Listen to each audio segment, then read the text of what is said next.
You know, I am open that I'm a Bernie Sanders supporter, personally. But I've always said, and I really mean this, like, it doesn't affect the facts that I report. It doesn't affect, being a progressive affects the stories I choose to cover, but it doesn't, like, I don't fudge facts to prop up Bernie Sanders or to prop down, Biden or Kamala. I think the facts prop down Biden, Kamala, Pete, all on their own. So I saw a Washington Post reporter, Dave Weigel,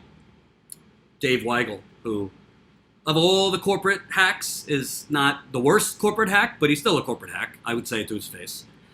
He writes, it was true from January through June that Democratic voters were panicky and worried that it would take an old white guy to beat Trump. Last week was that Harris, Warren, and Castro seemed more dynamic than the old white guys. Easier to imagine first Trump. So of course he says this really based on nothing. No data.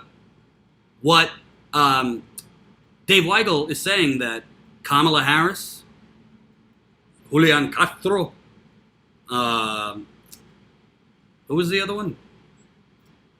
Kamala Harris, Julian Castro, and I guess Pete.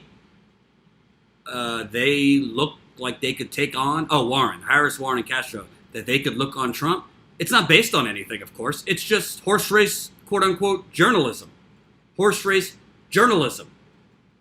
So I called him out. So I said, DC bubble to imagine Harris, Warren, Castro better to take on Trump based on debate one-liners.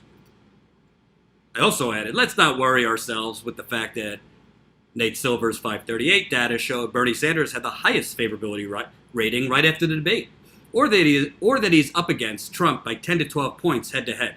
I should have specified, and somebody rightly called me out on it, I should have specified 10 to 12 points head-to-head in Michigan.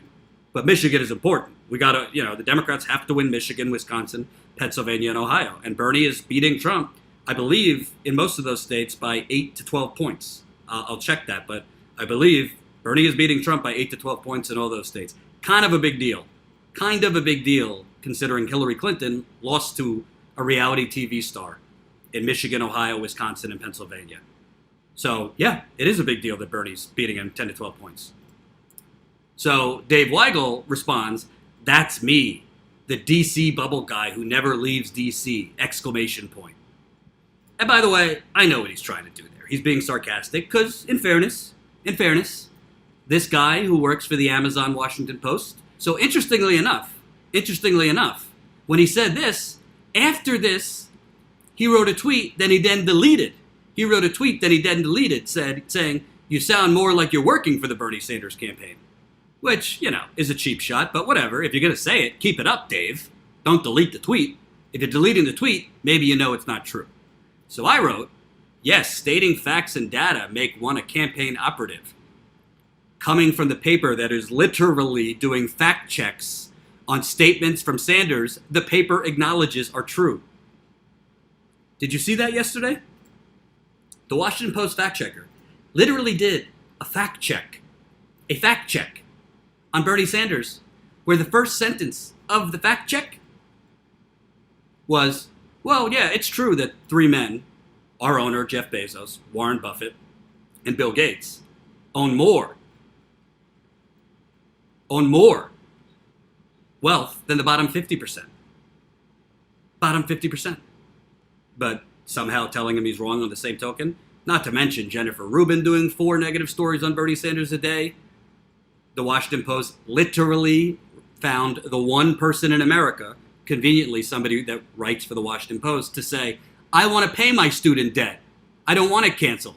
You can't make this stuff up. They'll say anything. It's a propaganda arm for Jeff Bezos.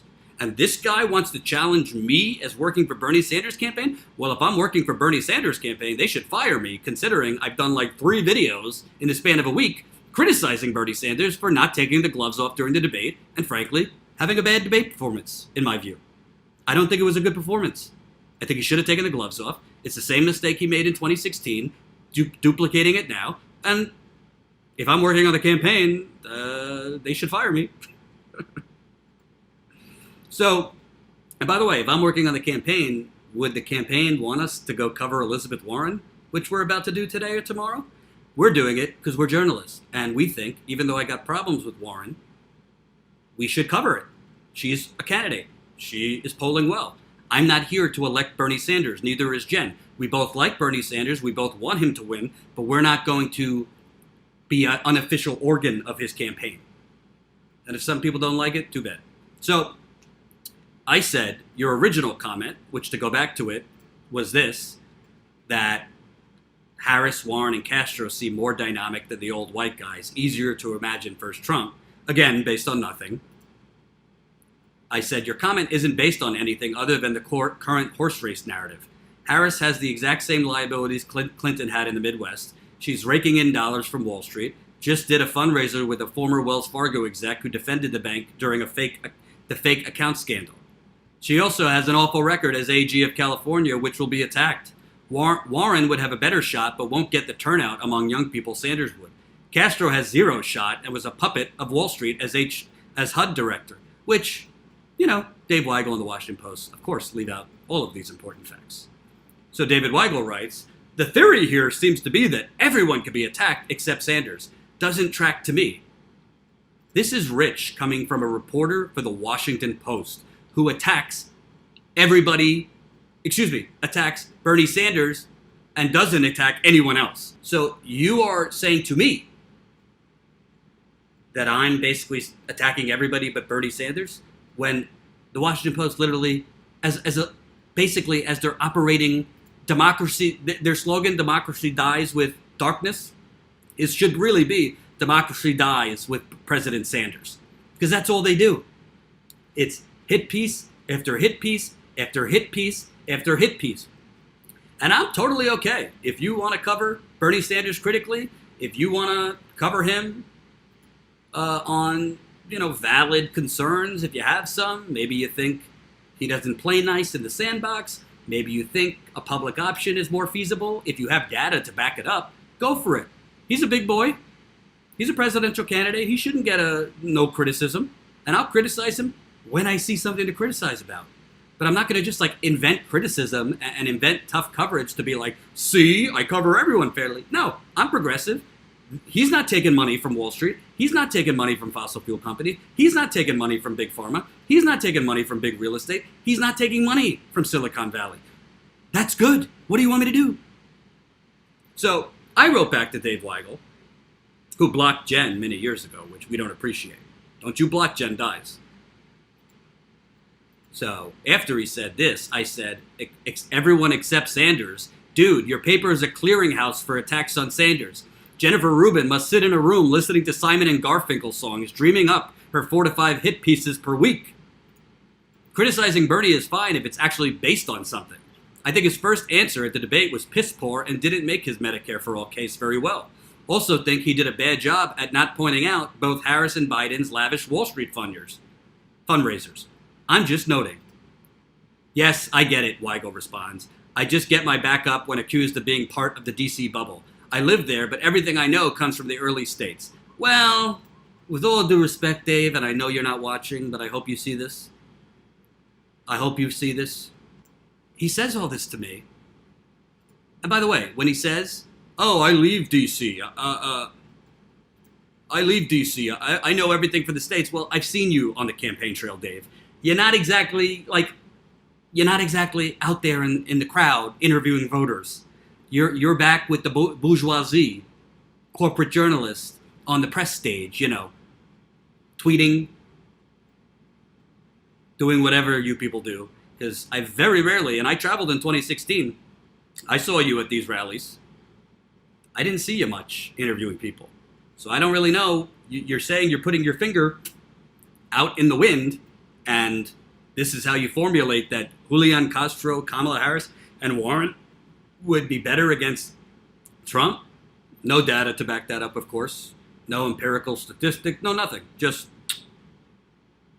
because I've seen you at the rallies. You're not exactly, I'm not patting myself, but you're not exactly there 2 hours early interviewing voters.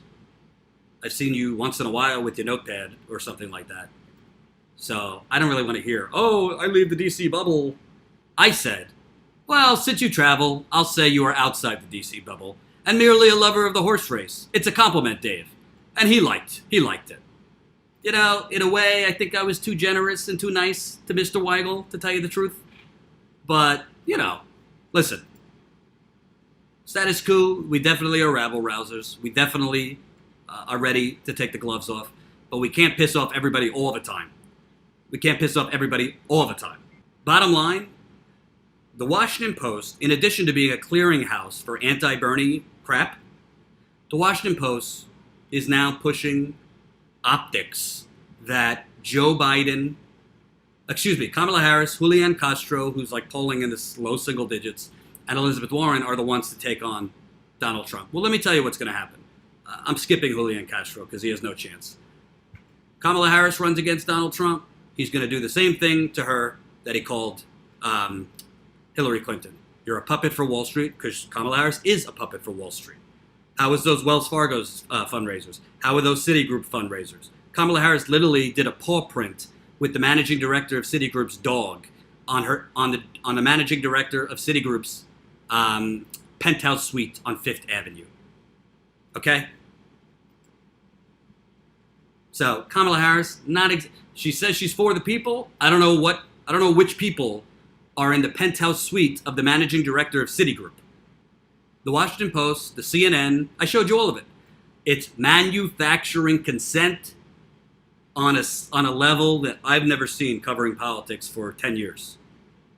They are pretty much, CNN, MSNBC, Washington Post, New York Times, they're essentially Kamala Harris, Joe Biden, more and more Elizabeth Warren's full-time public relations staff. It's embarrassing. It is embarrassing. Hope you enjoyed that last video. Hop on over to statusquo.com where you can sign up for our email list and become a member for as low as $5 to $10 a month. Membership is how we grow. That's statusquo.com/join. And remember, join our email list so we can grow the revolution with you.